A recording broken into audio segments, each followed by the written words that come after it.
Hey everyone, welcome back.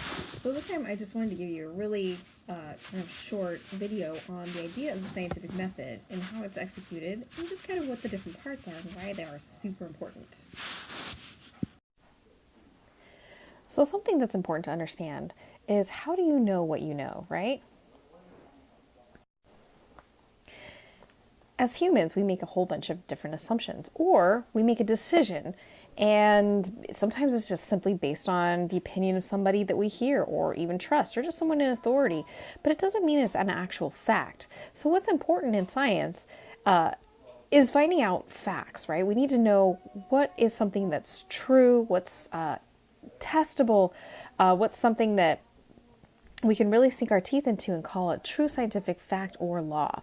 And so there's a way that we do that because we know a few things about how humans think. If you've ever read this book called Blink by Malcolm Gladwell, who's a Canadian statistician, really clever. There's some insights into how humans think. And one of the ways we think is not rationally. We think with emotion, we follow leaders and all that good stuff. So when we want to know like the truth or the boiled down facts about something, it's important to know what we actually don't know, right? So the first step to knowing what you know is to know what you don't know. That means knowing what things you are actually assuming or the origins of these thoughts. Okay? And once you find out what you don't know, you can do next is something very powerful. You can ask questions about it, right? And so that's the next idea, is as soon as you know what you don't know, meaning the things that you need to find out, you can start asking questions. So those questions that you can ask, keep them simple. Make sure that it's a yes or a no question, right? You don't really want to ask anything beyond that. If you have a bigger, broader question, break it down into many smaller or simpler questions. As long as you can answer it yes or no, you're on the right track. So let's take a look at something else. So now that you have your question and you've simplified it or broken your big question into many smaller questions that you can answer either yes or no to, what you need to do is you need to figure out how you find the answer. So what's important here is what we call your methods. So your methods are going to be your means to finding out different ways. So those ways can include different technologies, different assets or resources that you might have available. But what's really important about your methods is you have to be able to have techniques that you can actually apply. So sometimes you can ask questions that you just simply don't have the technology to answer at that time. You have to have a way to observe your answers. Very important stuff. The next way that you can figure out more about how you can find your answer, and this is an important one for science, is you're going to want to make it something that's measurable, right? I personally like quantitative type numbers. I like numbers, measurements that are true and exact and dependable. Some people like a different type, so those are qualitative. So what I like right here, quantitative numbers. And then there are qualitative, which are just as important in many cases. And sometimes there aren't really ways that we can numerically evaluate some of these items, especially in the social sciences. But they're equally as compelling. So this way you look at things like non-numerical types of values, other forms of description despite math. So looking at different qualities. You might talk about emotions in this way, or social acuity, for example. So this is the flowchart for the scientific method. Now that you have some ideas about how humans think, how we make our assumptions, and how we need to know what we don't know in order to find the answers to so much about the world, natural world, social world, any of the realms of science can cover, let's look at the methodology that we've kind of hammered out since about the past 500 years, really. Okay, so we've been refining this like basic flowchart for a while.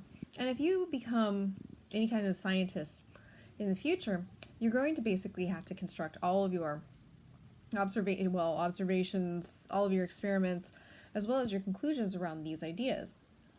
So this flowchart, here's the ideas of the flowchart. First, you have to observe something. For us in biology, it's something in nature.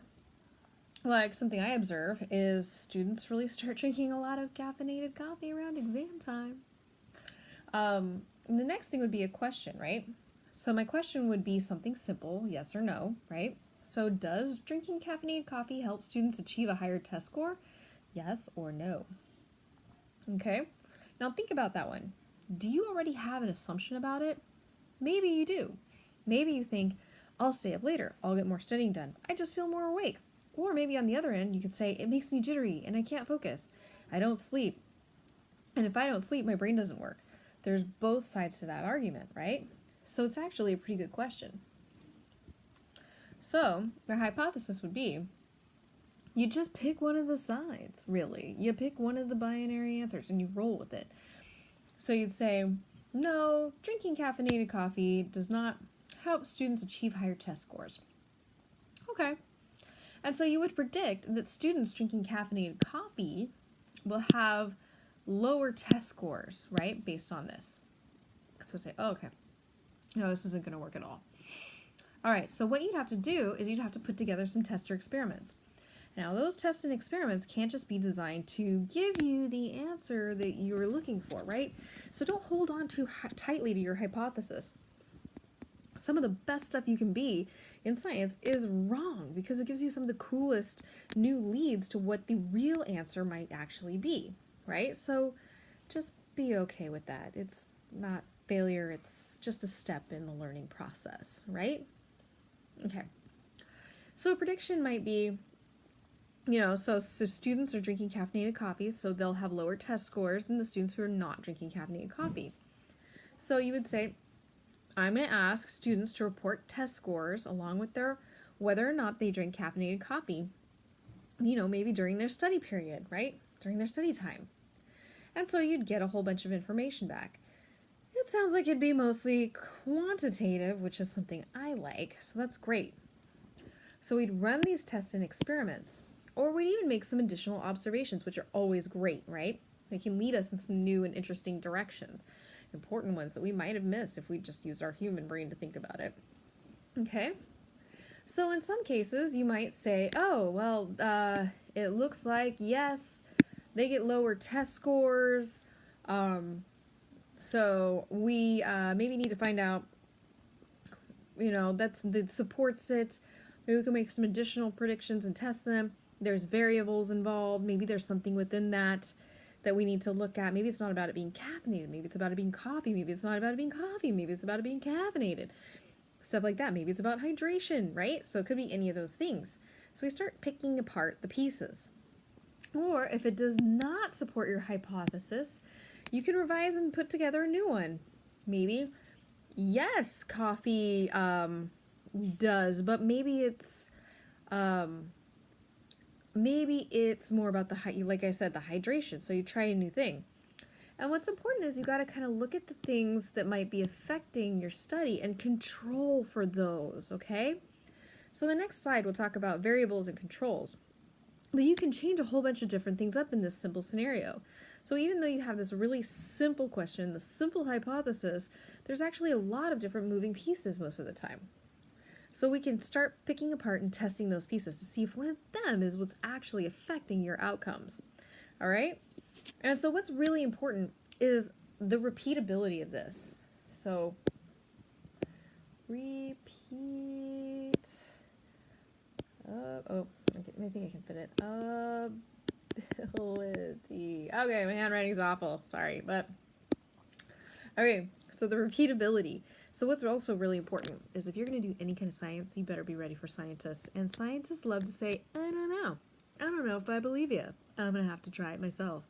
So that means that your tests are going to have to be something that they can recreate, that you can recreate. And it can be done over and over by tons of different people with access to the same types of resources.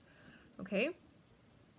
Because in order for it to be accepted by the scientific community, outside people are going to look at your results and say, oh, well, I'm going to redo that, or how was their logic here, or, well, I see this flaw. So you're going to really want to make this refined. You have to be your own worst enemy on this one. You have to be your own most serious critic. One of the reasons is because scientists love to disprove each other. We love to pick apart other scientists' work. and it's because we have to stand on it, right? So if we're going to move science forward, we got to make sure that foundation is solid as a rock. All right, so we talked a little bit about the scientific method, the process of deciding what information you know, what information you don't know, and picking apart some of the pieces of our question to get absolute answers about nature, science, just anything you're really wondering about that we can actually measure and or observe.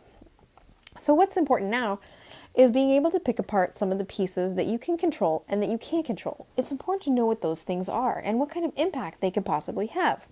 All right? So the first thing we like to know is, what can you control in this situation? What can you make constant? You want it to remain unchanging. All right? And for the most part, you want to control as much as possible. Okay. So in this case, we would control a few things, like maybe the shape of the pot, the size of the pot, what the pot is made out of, or maybe the type of the plant, how much sunlight it's getting, stuff like that. Things that we absolutely have control over.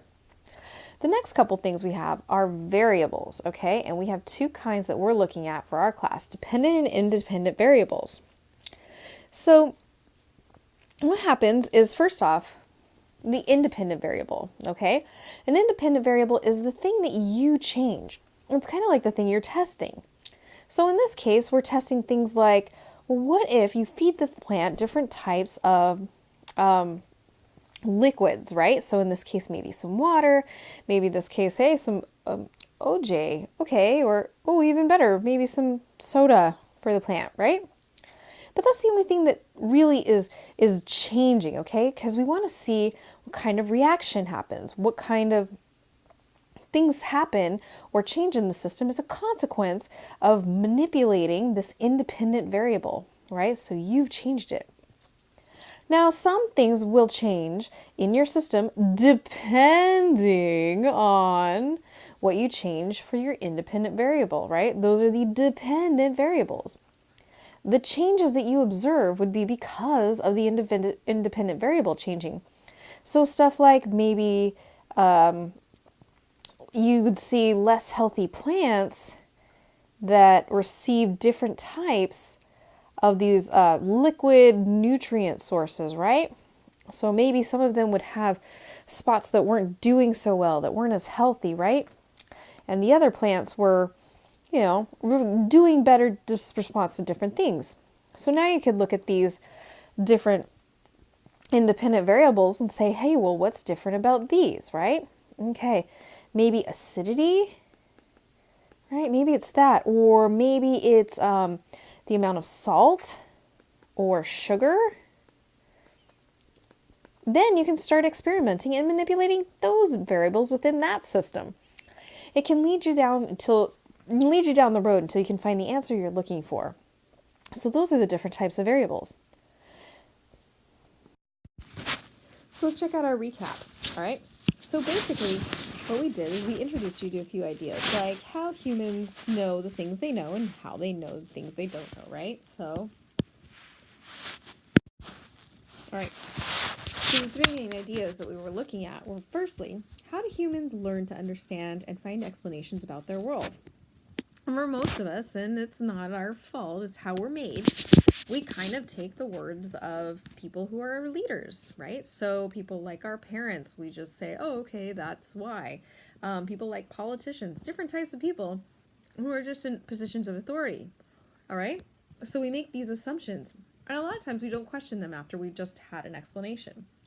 Well, science isn't like that. We have to base our scientific understanding of the world on facts. So it's really important for us to know our assumptions. What are you assuming?